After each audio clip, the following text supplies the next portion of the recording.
have the overall winners.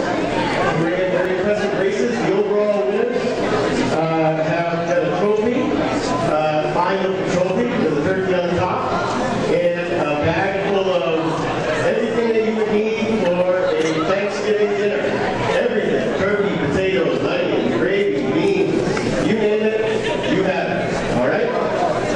So, for the women, the overall ladies champion today, with a time of 18 minutes and 35 seconds, is former pony cross-country runner, Anna Ackerman.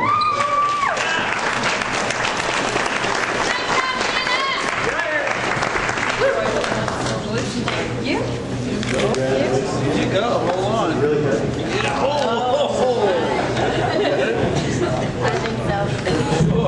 I love sweets.